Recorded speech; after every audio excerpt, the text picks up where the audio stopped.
Hi guys, welcome back to my channel. So ಇವತ್ತಿನ vlog ಏನು ಅಂದರೆ, ನಾನೇ ಒಂದು ವಿಚಿತ್ರ ಪ್ರಾಣಿ ಅಂದ್ಕೊಳೋ ನಾನು ಇವತ್ತು ನನಗಿಂತ ವಿಚಿತ್ರವಾಗಿರೋ ಒಂದು ಪ್ರಾಣಿನಾದರೂ ನೋಡಿದ್ದೀನಿ ಗಾಯ್ಸ್. ಸೊ ಅದೇನು ಅಂತ ನನಗೂ ಗೊತ್ತಿಲ್ಲ. ಸೊ ನಿಮ್ಗೆ ಗೊತ್ತಿದೆ, ನೀವೇ ಹೇಳಬೇಕು ನನಗೆ. ಸೊ ಬನ್ನಿ ನೋಡೋಣ. ಇದೇ ಗಾಯ್ಸ್, ನಾನು ಹೇಳಿದ್ದ ಒಂದು ವಿಚಿತ್ರ ಪ್ರಾಣಿ.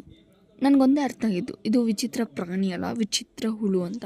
ಇದರೊಳಗಡೆಯಿಂದ ಫೇಸ್ ಬರುತ್ತೆ, ಬಟ್ ನಾವೇನಾದರೂ ಹತ್ರಕ್ಕೆ ಹೋದರೆ ಇಲ್ಲಾಂದರೆ ಟಚ್ ಮಾಡೋಕ್ಕೋದ್ರೆ ಹೊಟ್ಟೋಗ್ತದೆ, ಮತ್ತು ಸ್ವಲ್ಪ ತಾದ್ಮೇಲೆ ಬರುತ್ತೆ.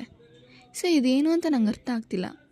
ಇದು ಜಸ್ಟ್ ಯಾವಾಗಾದರೂ ಅಬ್ಸರ್ವ್ ಮಾಡಿದ್ರೆ ಗೋಡೆಗಳ ಮೇಲೆ ಹಂಗಿರುತ್ತೆ ನೋಡಿ. ಇದನ್ನು ಜಸ್ಟ್ ಕೀಯಲ್ಲಿ ಟಚ್ ಮಾಡಿದಷ್ಟು ಒಳಗಡೆ ಕೊಟ್ಟೋಯ್ತು. ಇದು ಭಯ ಬಿದ್ಕೊಂಡು ಅದ್ರ ಸೇಫ್ಟಿಗೋಸ್ಕರ ಒಳಗಡೆ ಹೊಟ್ಟೋಗುತ್ತೇನೋ. ಐ ಥಿಂಕ್ ಆ ಮೇಲೆ ಇರೋದು ಒಂಥರ ಶೆಲ್ ಥರ, ಅದನ್ನು ಪ್ರೊಟೆಕ್ಟ್ ಮಾಡೋದು ನೋಡಿ. ಮತ್ತೆ ಸ್ವಲ್ಪ ತಾದ್ಮೇಲೆ ಬರ್ತಿದೆ, ಮತ್ತೆ ಹೊರಟೋಗ್ತಿದೆ. ಐ ಥಿಂಕ್ ಇದು ನನ್ನ ಜೊತೆ ಆಟ ಆಡ್ತಿದೆ ಅನ್ಕೊತೀನಿ. ಹಿ ನೋಡೋಕ್ಕೆ ಜಸ್ಟ್ ಸಿಮೆಂಟ್ ಥರನೇ ಇದೆ ನೋಡಿ. ಸಿಮೆಂಟ್ ಫಾರ್ಮುಲಾ ಅದು ಜಸ್ಟ್ ಹಂಗೆ ಕಾಣಿಸ್ತಿದೆ.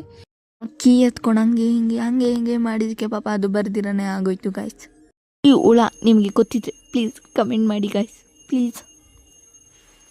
ಸೊ ಇದು ಗಾಯ್ಸ್ ಇವತ್ತಿನ ವಿಡಿಯೋ. ಚೆನ್ನಾಗಿದ್ರೆ ಲೈಕ್, ಶೇರ್, ಸಬ್ಸ್ಕ್ರೈಬ್ ಮಾಡಿ ಆ್ಯಂಡ್ ಕಮೆಂಟ್ ಕೂಡ ಮಾಡಿ. ಬಾಯ್.